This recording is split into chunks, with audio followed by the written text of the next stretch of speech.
Well, hello there. Oh my goodness. Wow. So today's been crazy already. I think I woke up and said I was going to let you follow me around all day. Well, unless I had a camera strapped to my butt all day, there was no way. So it's already in the afternoon. I'm actually going to pick up Sammy from daycare. As you can tell, my face is a little bit red or a lot red. Well, that's because my blood pressure is up a little bit. I still have a fever. I'm not feeling that well. But you know what? I feel okay. I feel okay enough to do stuff, and that's good because I had a whole lot of things today. But I thought on the way into town, we live about 20 miles outside of town, I would finally explain to you guys what my diagnosis is, how I got diagnosed, and kind of take it from there. It's a lot of information, so I may only get through part of it by the time I go to pick up Sammy, but I'll see what I can do here. Okay, so before the cancer, you have to know that there was a diagnosis that I had before the cancer in 2011. Actually, it started on December 29th of 2010, and I know that date because I'll never forget it. I was at work. I worked in a hospital in Kansas City, Missouri, and at the time I was working as a case manager for the whole hospital and for the emergency room. I had taken a break off of trauma nursing and was doing that for a while. And that particular day, I think 3 people called in sick that day, and I was actually really sick, but I came in anyway. And I ended up in the emergency room, in my own emergency room that I worked in. And that was the first time I had ever been told something was wrong with me. They told me I had a couple spots on my liver. Fast forward to April of 2011, come to find out, I had a benign tumor in my liver. It's called an FNH, or follicular nodular hyperplasia is what it was. Most women have it, especially women who of childbearing age or childbearing years that have taken like birth control pills or something like that, some estrogen-based therapy. I hadn't, but that's kind of my luck. But anyway, it had decided to just grow for whatever reason. Your liver doesn't have any nerve endings. The sac around it does, but your liver doesn't. So most women have them, and they don't even know that they have them. Mine, unfortunately, when it decided to grow, also decided to compress my hepatic artery. So I started having a lot of complications. It was pressing on what's called the capsule around your liver, but that does have nerve endings, so there was a lot of pain involved. The surgery is a major surgery. It had to be done by a transplant surgeon. Got that taken out in April of 2011. And when they took it out, even though it was a serious surgery, I was otherwise healthy. I was one of those people that worked out a couple hours a day. I was like extreme fanatic about being healthy and working out and all that type of thing. And so my recovery should have been, 6 to 12 weeks and then back to normal. Well, a couple days after my surgery, I ended up back in the hospital with sepsis. They fixed that, and then I came out. Then I was having some other problems, so I had to get biliary stents put in. Then those got plugged up, and they took them out. Then I got pneumonia and ended up with a hernia in the only stomach muscle that they didn't cut. So I had to go in and have hernia surgery, and they fixed that. And then I weighed like 108 pounds soaking wet, and I'm 5'7", so that's not a good weight for somebody who's 5'7", who doesn't want to be a model. And I think maybe that's even skinny for a model. But anyway, I couldn't stop throwing up. I couldn't eat. Something was wrong with my metabolism. It was just, things weren't working right. So finally, what they did is they went in and cut what's called the sphincter of Oddi. I'll see if I can put a picture up here. So the sphincter of Oddi controls the amount of bile that's produced in your liver. That sphincter goes right into the duodenum of your intestine, which is part of your small intestine.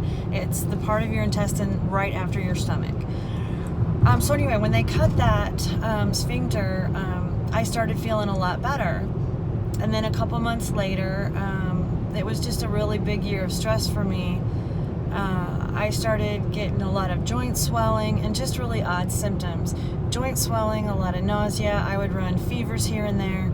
End result was that surgery allowed a autoimmune disease to present itself. So an autoimmune disease is something that you have, you don't catch it, you don't acquire it. It comes out at some point in your life. Well, my body was trying to recover from the liver surgery and just could not get recovered. I kept getting sick, kept having problems, and I have what's called, initially they called it undifferentiated connective tissue disease, which eventually turned into mixed connective tissue disease. They're basically one and the same. There's a lab test that will confirm mixed connective tissue versus undifferentiated, but a mixed connective tissue is exactly what it sounds like. So there's probably 100+ different connective tissue diseases out there, and when you have a mixed connective tissue disease, it's an autoimmune disorder, and what that means is my immune system was just basically attacking itself. My mixed connective tissue symptoms are like lupus, rheumatoid arthritis, and Raynaud's disease. Bad combination to have, and it was miserable. So at least I knew what I was dealing with then. Started feeling a little bit better. When I got pregnant with my daughter, that actually helped me a whole lot with that particular issue, because I got to borrow my daughter's immune system for the time I was pregnant with her, and I felt better than I had felt in years. And then after I had her, I felt really, really good physically. Once in a while I would have a bad day, but nothing crazy. And then all of a sudden, in 2016, in August of 2016, thought I had the flu and was just puking and puking and puking, got dehydrated, went into the hospital, and they hydrated me, told me that all my labs were normal, but this one thing is called a lactate. They drew a lactate level, which was abnormally high, and that didn't fit anything. Looking in retrospect, it absolutely did fit something. A lactate level is something that's usually drawn in the emergency room when there's abdominal trauma, and what it can also do is it can pick up abdominal disease. So nobody followed up on the high lactate. Hell, I didn't follow up on it because I felt okay. I would have these bouts of throwing up and have all kinds of GI symptoms, even the bad ones, yes, like things you don't want to hear about. Just suffice it to say, I was symptomatic, and then I would feel fine for a couple days, and then my fevers were coming back, so I thought it was just my autoimmune disease that was coming back with a vengeance.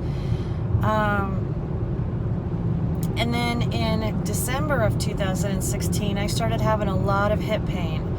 And somehow my labrum was torn in my hip, so they were going to do surgery for that.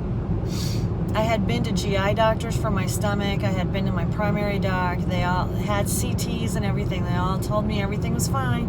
I was beginning to think I was nuts. So I was scheduled for hip surgery, and I did have that surgery on January 23rd, and we haven't even gotten to the cancer yet. I had the hip surgery on January 23rd. Started recovering from that. In February, the end of February, beginning of March, my husband and I separated, so I moved into a different place.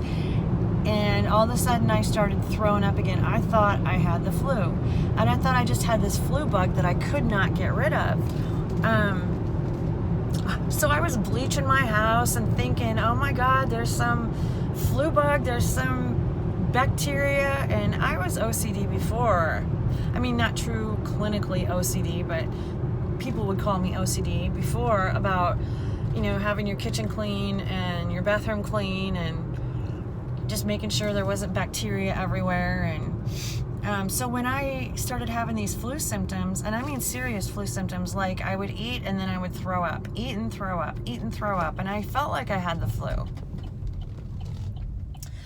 About 6 weeks later, actually it was in February that my husband and I separated, because about 3 weeks after we separated, I ended up in the emergency room. And I couldn't stop throwing up, and I started having a lot of belly pain. It's the first time I've ever seen an ER doc walk in the room, turn the lights down, pull up a chair, and sit next to their patient's bed, and I was the patient. And I'll never forget these words. He said, "The good news, Cindy, is that you have a bowel obstruction." And I said, well, if that's the good news, doc, then I've got to have cancer somewhere. And he looked at me and he said, well, your ovaries are likely neoplastic, according to the radiologist. And I said, so I have ovarian cancer or bowel cancer, some cancer somewhere that has either metastasized to my ovaries, or I have ovarian cancer that has metastasized somewhere else. He agreed. The next thing I remember was waking up from surgery. They transferred me to a bigger hospital, and I woke up from surgery and was told that I had stage 4 adenocarcinoma of the small bowel with metastasis to my ovaries, my omentum, which is all of the jelly-like stuff in your abdomen, and my lymph nodes, 13 out of 17 lymph nodes. Yeah, crazy news. But I'm here to pick my daughter up, so I'll have to continue that story later. And I will, I promise. Good. Cheeseburgers! You're such a goofy kid. Cheeseburgers! Cheeseburgers! I want a kiss. Don't you dare. No tongue kissing. Just a... Don't you do it. Ah! Look, your ice cream's melting. Eat it! Say see you later, everybody. See you later.